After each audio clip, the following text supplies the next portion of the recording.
il dure 1h42 et c'est un film d'animation fantastique. D'ailleurs, si vous le regardez en version originale, il y a Tom Holland apparemment qui fait une voix. Et puis Omar Maille en français, j'avais pas remarqué. Donc je vais vous lire le résumé. Alors le résumé est hyper court. Dans la banlieue d'un univers imaginaire, deux frères elfes se lancent dans une quête extraordinaire pour découvrir s'il reste encore un peu de magie dans le monde. Alors je savais même pas que c'était des elfes, mais oui effectivement on voit qu'on n'est pas vraiment dans notre monde parce que les personnages ne sont, enfin sont quand même, ils paraissent humains, hein, voilà, ils sont des pipèdes et tout ça, mais on voit bien qu'ils sont différents de nous, que ce ne sont donc pas vraiment des humains comme nous. Je m'écarte de l'ordi pour pas que vous ayez trop le bruit, mais je suis obligée de l'avoir pour les résumer tout ça. Et donc en fait, ce monde au début, parce qu'il n'y a pas comme que, il y a d'autres petites créatures, il y a des fées par exemple et tout ça. Et donc il y avait la magie qui était une partie prenante de ce monde et de leur vie il y a plusieurs années avant leur génération à ces deux personnages là. Et petit à petit en fait, ils ont eux aussi découvert la modernité, la technologie, et ils ont plus laissé place à ça, et la magie a un petit peu disparu. Et eux ils veulent la retrouver, et entre autres grâce à leur père qui est décédé, et en fait ils vont retrouver des affaires à lui, et grâce à ça ils vont un peu se reconnecter à cette magie là.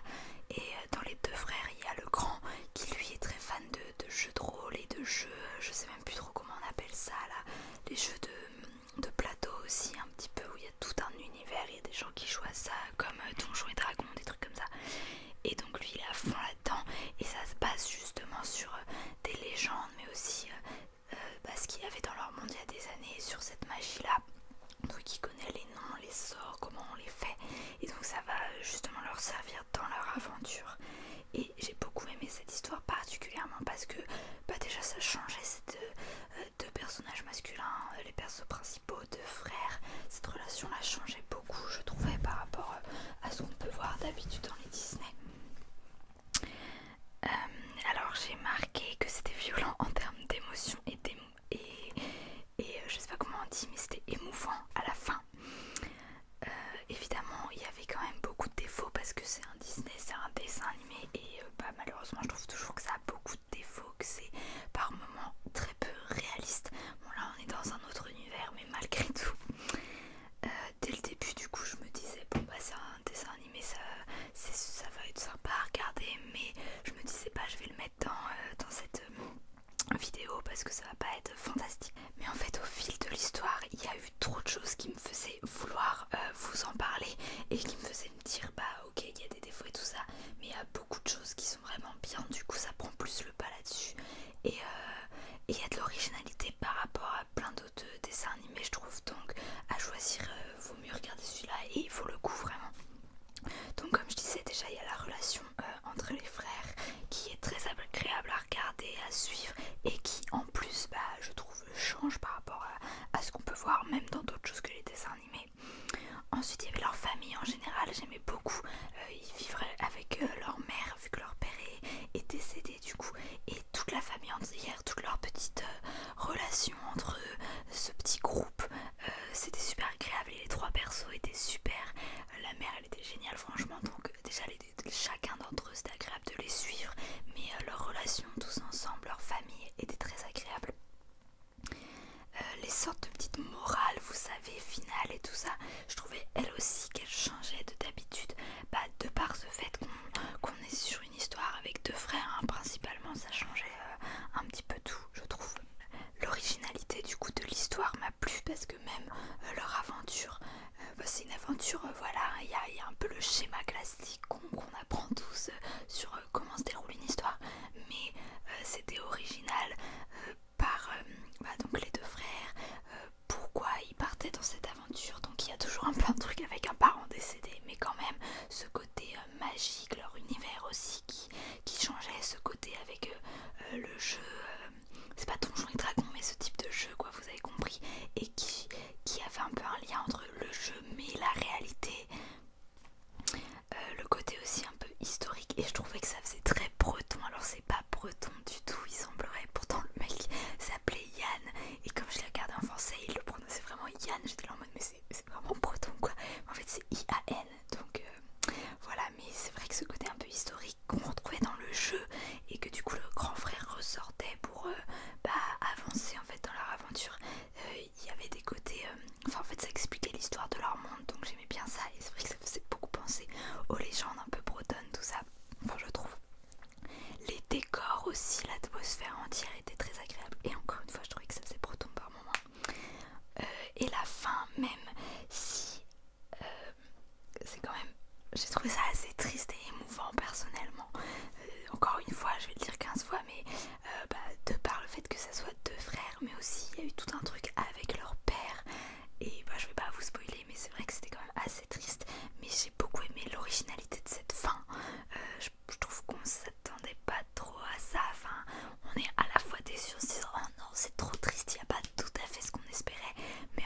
j'ai regardé un film sur Netflix qui s'appelle 20th Century Girl.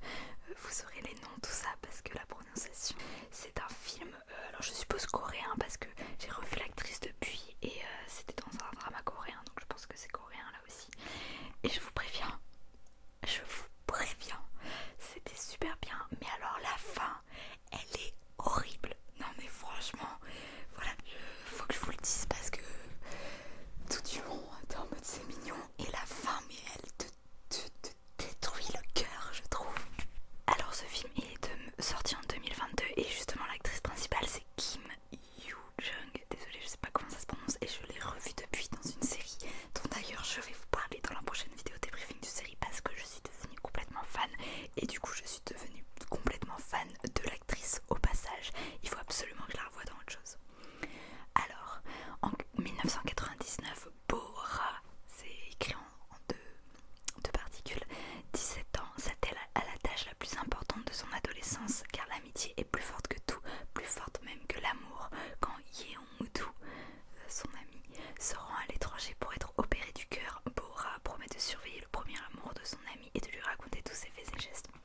Donc oui, voilà, c'est ça l'histoire. Ce sont deux amies de filles qui sont donc 17 ans, elles sont plus ou moins au lycée, enfin de toute façon Corée, je sais pas à quoi ça correspond.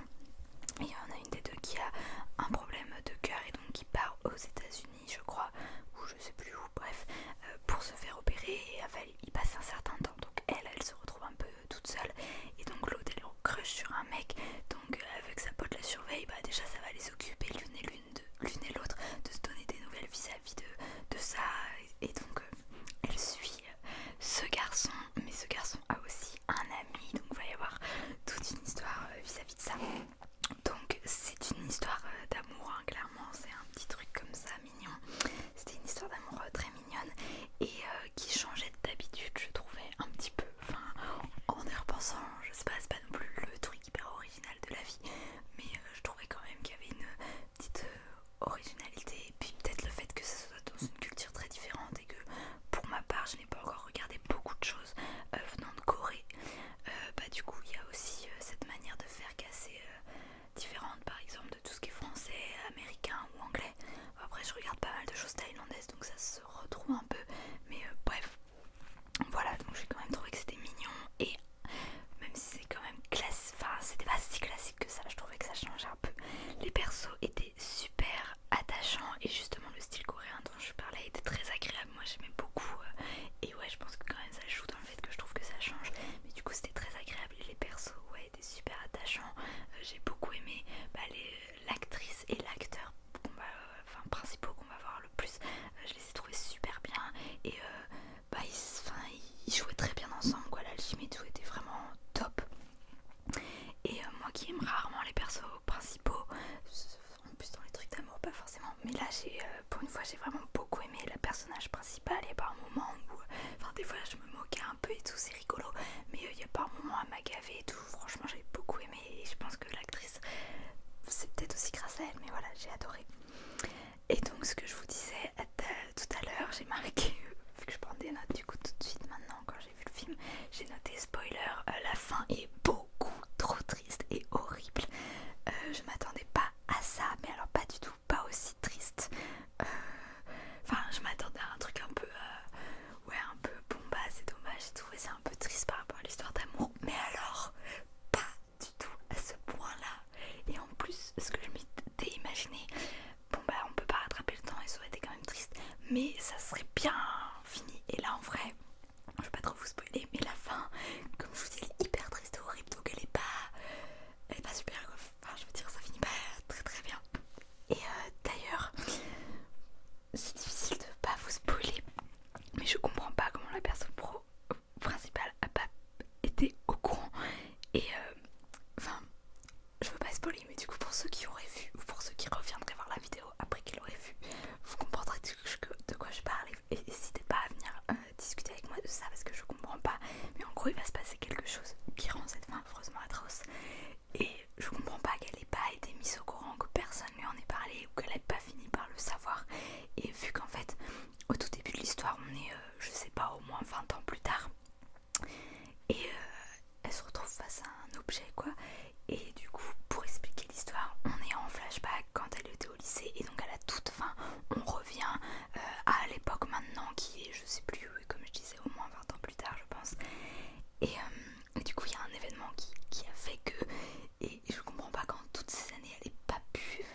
et bah ils nous évoquent pas du tout ce que sont devenus ces autres personnages.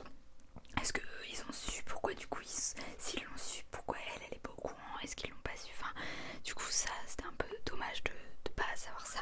Après ça arrive juste que les gens s'éloignent, mais du coup on savait pas s'ils sont éloignés ou pas, donc voilà. Mais vraiment c'était très très bien, mais je vous préviens à la fin, enfin vous me direz vous, mais moi ça m'a détruit, c'est drôle quand j'y repensé, vraiment, ah mon petit cœur. Donc voilà, on va continuer.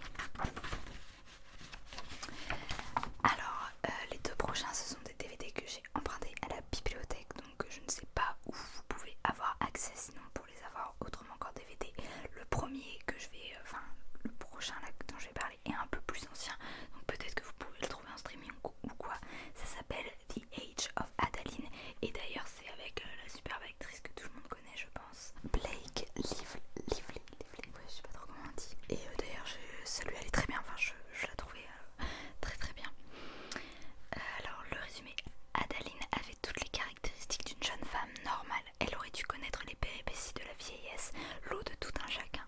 Née en 1908, la voici qui marche sur le XXIe siècle, toujours parée d'une jeunesse immuable à la suite d'un étrange accident survenu en 1937. Alors qu'elle avait 29 ans, un âge qu'elle affichera physiquement tout le reste de sa vie. Entre son passé et son présent, qui s'entrechoquent entre la raison et les sentiments, pourra-t-elle enfin accepter l'amour? Et aussi, il y a Harrison Ford dedans. En fait, moi j'ai vu le DVD exposé à la bibliothèque et j'ai vu Blake Lively et Harrison Ford. Je me suis dit, c'est quoi ça et tout, ça a l'air intéressant. Et j'ai lu le résumé et j'ai trouvé que c'était vachement original comme histoire. Je vous parle que de films originaux du coup. Mais donc déjà, il y avait des super acteurs, actrices, même les autres étaient très bien. L'idée donc de base de synopsis que je viens de vous dire, je trouvais était très originale et j'ai trouvé que c'était bien mené tout le long du film. Donc effectivement,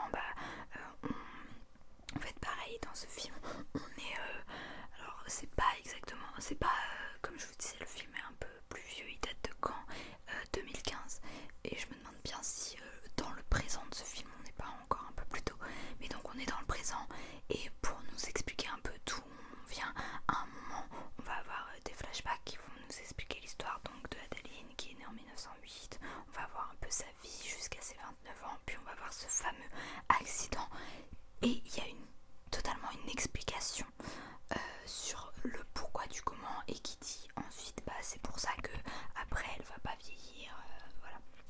Il y a une explication qui, ouais, encore une fois je trouvais que c'était très bien mené, tout était logique et tout. D'ailleurs il disait que l'explication c'était un fait scientifique qui allait être découvert, je sais plus mais genre 2040 et tout. Je me disais mais on sait jamais hein, peut-être.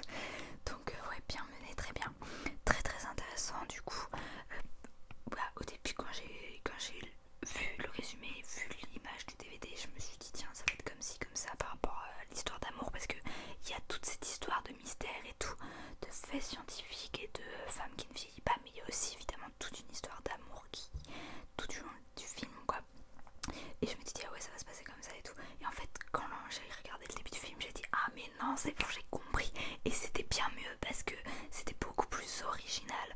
En fait moi je me suis dit ouais elle va retrouver un mec qu'elle a aimé dans le passé, je sais pas, peut-être quand elle avait 30 ans et là ils ont 70 ans et sauf que elle non, mais non c'était encore plus, enfin c'était différent et plus original du coup, donc j'ai vraiment beaucoup aimé. Histoire prenante, perso très attachant, réaliste du coup avec grâce aux bonnes explications, voilà ça paraissait vraiment réaliste. Voir les différentes époques du coup c'était très agréable parce qu'en fait ouais elle devrait avoir au moins 100 ans quoi, quand où on est rendu dans le film, donc vraiment on voit défiler les époques, les différentes façons de vivre et tout. On voit aussi sa famille, elle va avoir une fille, donc on voit, c'est trop marrant, sa fille beaucoup plus vieille qu'elle et tout après. C'était vraiment un film très doux, très agréable, même s'il y avait deux moments que j'ai trouvé un peu horribles. Enfin horrible, ça dépend de chacun, mais c'est un peu un spoil mais pas vraiment un spoil. Mais forcément la femme vit 100 ans et elle va toujours avoir un chien, et du coup à un moment on va voir la mort d'un de ces fameux chiens, et donc moi un animal qui meurt dans un film, ça c'est il peut pas y avoir pire, donc là j'étais voilà c'était affreux. Et sinon pour les gens un peu sensibles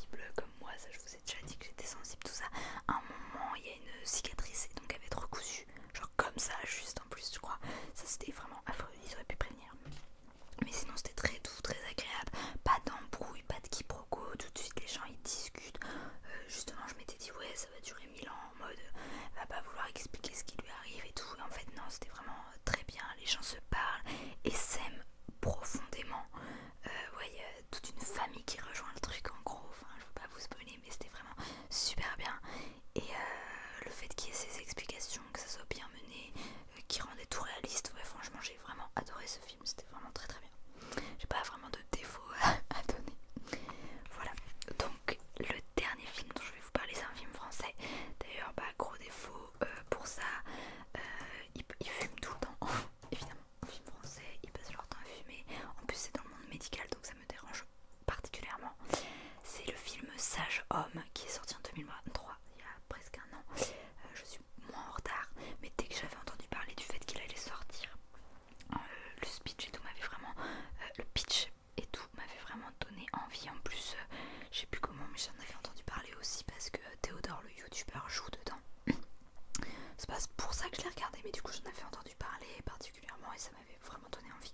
Et il y a Karine Viard dedans et j'adore Karine Viard et c'était très bien, comme la plupart de ses films je trouve. Après avoir raté le concours d'entrée en médecine, Léopold intègre par défaut l'école des sages-femmes en cachant la vérité à son entourage.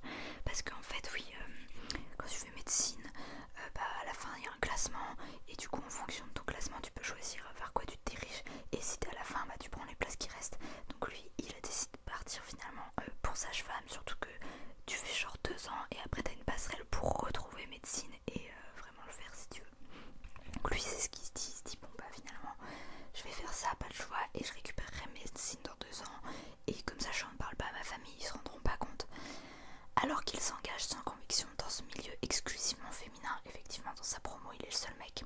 Sa rencontre avec Nathalie, jouée par Karine Viard, sage-femme d'expérience au caractère passionné, va changer son regard sur cet univers fascinant et bouleverser ses certitudes. Alors vraiment c'était très bien. Seul défaut, je pense c'est le titre Sage Homme. Bon en vrai je comprends pourquoi ils l'ont fait, mais il y a tellement peu de métiers. Déjà avec il y a beaucoup de métiers, ils ont un nom exclusivement masculin. Heureusement il y a des métiers quand même, il y a masculin ou féminin, mais il y a tellement peu de métiers où il y a un nom exclusivement féminin, c'était un peu couillon, mais je comprends vis-à-vis du film, mais bon bref, c'est pas le moment de changer dans ce sens-là les noms des métiers, bref. Mais j'ai vraiment beaucoup aimé parce qu'il nous montrait vraiment bien les choses. Genre à un moment il y a un accouchement, enfin au tout début il y a un accouchement et il te filme littéralement l'accouchement. Je pensais pas qu'on allait autant être dans le truc et au final moi je trouvais ça très bien. Franchement j'ai appris des trucs et tout. Enfin je sais pas, peut-être que les gens qui ont déjà eu des enfants du coup s'en rendent plus compte, mais pas moi. Mais franchement ouais j'ai appris des choses, c'était vraiment bien fait, très agréable. Les acteurs et actrices étaient super, jouaient très bien leur rôle, enfin ouais franchement ça leur convenait méga bien, ils le faisaient super bien, l'histoire était très bien. Et évidemment vous vous doutez que le gars petit à petit va peut-être un peu prendre goût au truc et est-ce qu'il fera médecine ou pas, je vous spoil pas, mais ouais c'était très bien, très ça me semblait très réaliste. Après je connais pas vraiment le milieu mais ouais effectivement ça semblait très réaliste, il filmait vraiment les choses.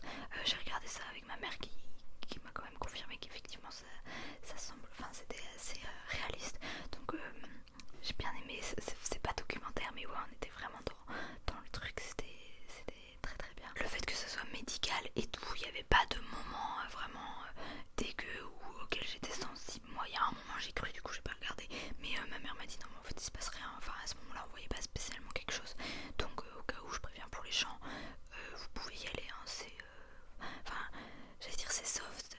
En fait ce qu'ils nous montrent c'est, enfin oui voilà, par exemple ils vous montrent un accouchement mais c'est un accouchement quoi, enfin c'est la vie, il n'y a pas de trucs genre aiguille, opération, enfin à un moment il y a un peu des choses comme ça, mais là pour le coup ils vont pas te les filmer en détail, tant mieux pour le coup, hein, j'aurais pas aimé voir ça, mais non franchement vous pouvez y aller sans crainte si vous êtes comme moi pour ça. Et oui comme en plus il est le seul mec de sa promo et que ça doit quand même être assez rare il semblerait, il est d'autant plus alors lui il est pas d'autant plus investi, mais du coup les profs et tout c'est un peu leur chouchou et ils veulent absolument tout le temps lui faire les choses et tout ça, mais au moins il apprend vraiment dans le tas et le métier, hein. Donc ouais franchement je regrette pas, j'avais entendu parler de ce film, j'avais envie de le voir et c'était très bien, donc je vous le conseille également. Et voilà du coup pour ces 4 films, désolée ça c'était ma gorge, ces 4 films dans des genres totalement différents,